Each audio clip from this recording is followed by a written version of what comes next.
Hello दोस्तों, नमस्कार। स्वागत है आपका आपके अपने YouTube channel PK sir Chhatarpur में। और और बताइए कैसे हैं?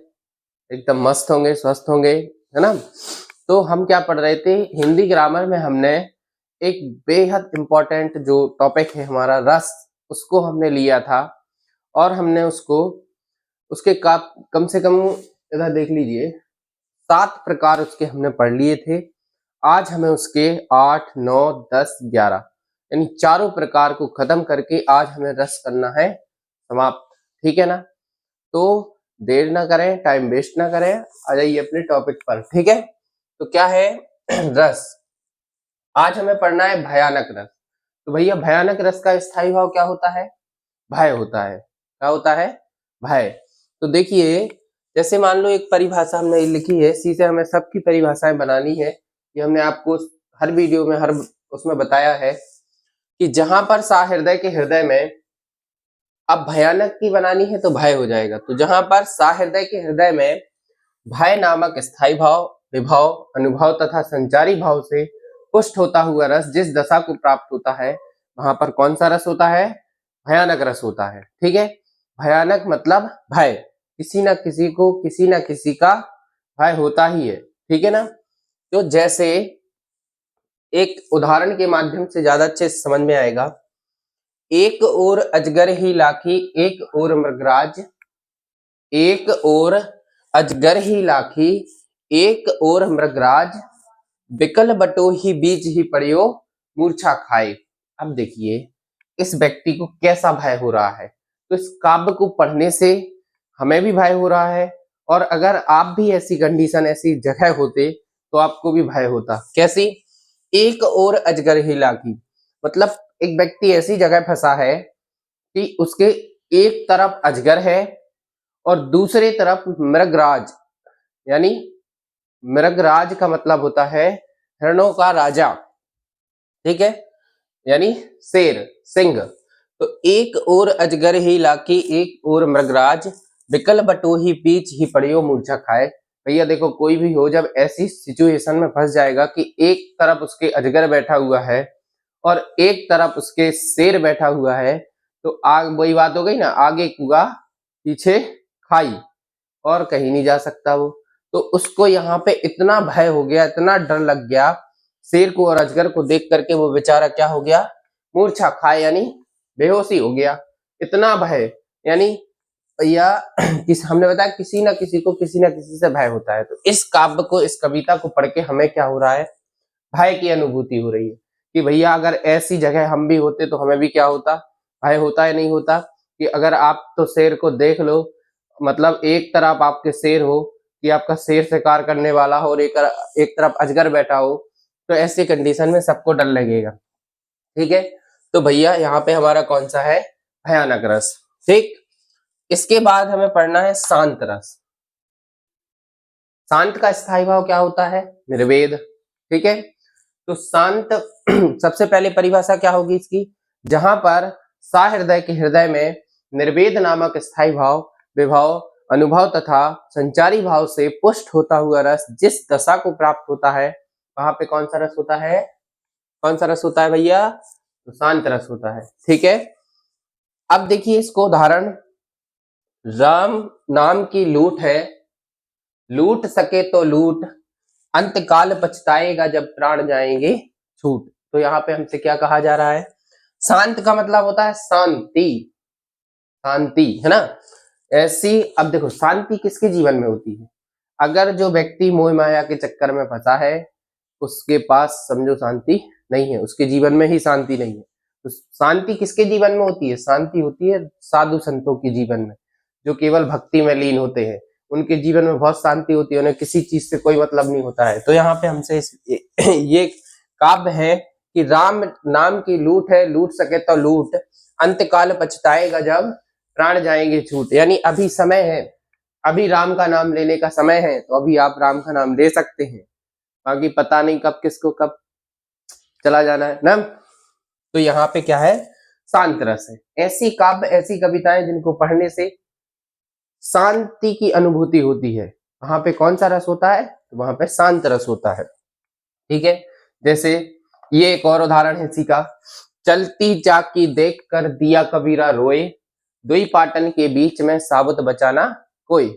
मतलब चलती चाकी, चाकी माने चक्की, चलती चाकी देखकर दिया कबीरा रोए, कबीरदास जी कहते हैं, है ना, दिया कबीरा रोए कि भैया कि जब अपन चक्की में गेहूं के दाने डालते हैं तो थोड़ी ही देर में क्या होता है, सब आटे में बदल जाते हैं। क्या बन जाता है? आटा बन जाता है ना।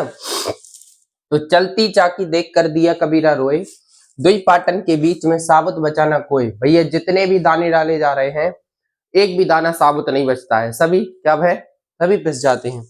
तो यही इसी उदाहरण को अगर अपने जीवन में देखा जाए तो ऐसा कोई व्यक्ति नहीं है जो जिसको मरना ना हो, है ना। तो ऐसा कोई व्यक्ति नहीं है जिसको मरना ना हो।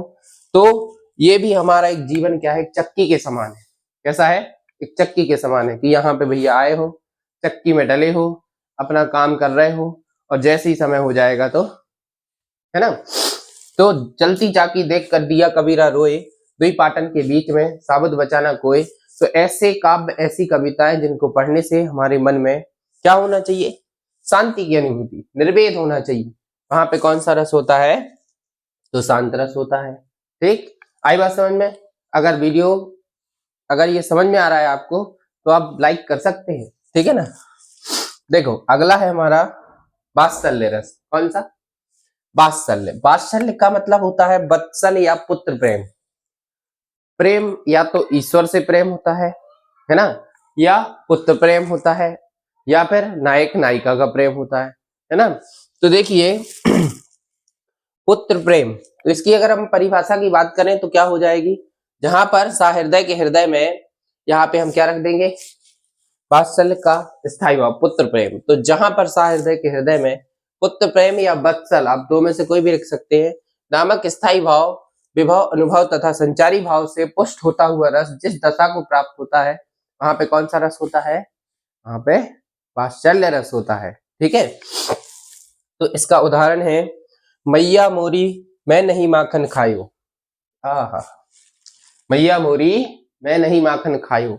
तो कृष्ण लीला में केवल कौन सा रस होता है? वात्सल्य रस होता है, क्योंकि जब वो छोटे होते हैं तो उनकी मैया और उनमें अनंत प्रेम होता है ना। तो देखिए यहाँ पर मैया मोरी मैं नहीं माखन खायो, क्या होता है जब कान्हा जी तो क्या करते हैं, माखन की चोरी करते हैं। तो माखन चोरी करके खा गए, और जब उनकी गोपियां उनकी मैया को शिकायत करती हैं कि मैया आपका लल्ला माखन चुरा के खा गया, है ना। तो मैया क्या करती हैं, कान्हा को डांटती हैं, है ना, डांटती हैं। तो फिर वो कहते हैं कि मैया मोरी मैं नहीं माखन खायो। तो यहाँ पे क्या है, जब वो अपनी इतने छोटे से हैं, अपनी तोतली तोतली आवाज में बोलते हैं, है ना, तो यहाँ पे क्या है, दोनों के मध्य में प्रेम की अनुभूति होती है। इसलिए यहाँ पर कौन सा रस है? वात्सल्य रस है। ठीक है, जैसे मैया मोरी दाऊ बहुत खिजायो। अभी खिजाना क्या होता है? खिजाना होता है चढ़ाना, ठीक है ना। दाऊ उन्हें चढ़ाते थे कि भैया देखो तू तो काला है, तेरी मैया इतनी गोरी है, तेरे बाबा इतने गोरे हैं, है ना। तो इस तरीके से उन्हें चढ़ाया जाता था, है ना। कौन चढ़ाता था? तो उनके दाऊ भैया, उनके बड़े भैया उन्हें चढ़ाते थे कि तू तो उनका उनका लल्ला ही नहीं है, तुझे तो बाजार से मैया खरीद के लाई थी। इस तरीके से वो चढ़ाते थे। अब जाके रोते रोते हुए अपनी मैया के पास जाते हैं, और फिर वैसे ही अपनी आवाज में, अपनी तोतली हुई आवाज में बोलते हैं मैया मोरी मैं नहीं दाऊ बहुत खिजायो, मतलब दाऊ मुझे चढ़ाते हैं, है ना। तो मैया को बहुत अच्छा लगता है ना। तो दोनों के मध्य में क्या है? पुत्र प्रेम है। इसलिए यहाँ पर कौन सा रस है?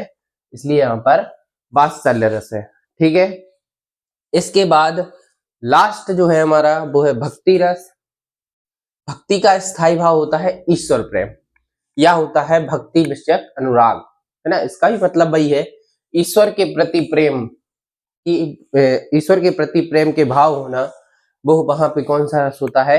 वहां पे होता है भक्ति रस। जैसे उदाहरण देखिए, राम जपू, इसकी अगर अपन परिभाषा कहें तो देखो इसी को अपन लिख लेंगे, समझ रहे। अपन को अलग से कोई परिभाषा नहीं बनानी है, कुछ नहीं। जहां पर सहृदय के हृदय में ईश्वर प्रेम नामक स्थायी भाव, विभव, अनुभव तथा संचारी भाव से पुष्ट होता हुआ रस जिस दशा को प्राप्त होता है, वहां पर भक्ति रस होता है। ठीक है। तो भैया इसलिए हमने ये जगह जो छोड़ी है तो ये आपके लिए छोड़ी है, ठीक है। आप इससे 11 के 11 रसों की परिभाषा लिख सकते हैं। केवल यहाँ पे आपको स्थायी भाव लिखना है और यहाँ पे जिस भी रस की परिभाषा लिख रहे हैं उसको लिख देना है, ठीक। कोई दिक्कत? क्लियर यहाँ तक? अब देखिए इसमें हमसे क्या कह रहा है, राम जपू राम जपू राम जपू बाबरे, घोर भव नीर निधि नाम निज नाबरे। यानी हमें भक्ति मतलब ईश्वर के प्रति प्रेम होना, है ना। ईश्वर के प्रति अनंत प्रेम होना या अत्यधिक प्रेम होना, वहां पे क्या होता है, भक्ति होती है ना, भक्ति रस होता है। तो राम जपू राम जपू राम जपू बाबरे, यानी क्या करना है, अपन को भक्ति करना है, राम का नाम जपना है और कुछ नहीं, राम का नाम जपो, भक्ति। घोर भव नीर निधि नाम निज नामरे, यानी जब आप भगवान का नाम जपेंगे और भगवान के नाम जपने से ही इंसान के जीवन को या इंसान को क्या होता है, उसका जीवन तर जाता है ना, यानी उसका जीवन बढ़िया उद्धार हो जाता है उसका। तो यहाँ पे इस काव्य को, इस कविता को पढ़ने से क्या है, भक्ति रस की यानी ईश्वर प्रेम नामक स्थायी भाव की अनुभूति होती है ना। तो यहाँ पे कौन सा रस होता है, हमारा भक्ति रस होता है। और हमारे केवल ये हमारे 11 ही रस होते हैं जिनको हमने उदाहरण सहित, परिभाषा सहित बड़े अच्छे तरीके से पढ़ा है, समझा है, ठीक है। तो आज हमारे रस होते हैं समाप्त। तो हमें आज इतना ही पढ़ना है और हमने इस लास्ट वीडियो में हमने आज पूरे रसों को कंप्लीट कर लिया है। तो इनको बढ़िया बिंदास पढ़िए और वीडियो अच्छी लग रही हो, पसंद आ रही हो तो वीडियो को लाइक करें, चैनल को सब्सक्राइब करें और वो घंटी जरूर दबाएं ताकि आपके पास अगर कोई नेक्स्ट वीडियो आएगी तो उसका नोटिफिकेशन आ जाता है। इसलिए आप इतना कर सकते हैं अगर वीडियो अच्छी लग रही हो तो, ठीक है। और आज के लिए अपन इतना ही रखते हैं, फिर नेक्स्ट टॉपिक के साथ मिलते हैं। तो आज के लिए इतना ही, बढ़िया पढ़ते रहिए, स्वस्थ रहिए, मस्त रहिए। मिलते हैं किसी नेक्स्ट धमाकेदार टॉपिक के साथ। धन्यवाद।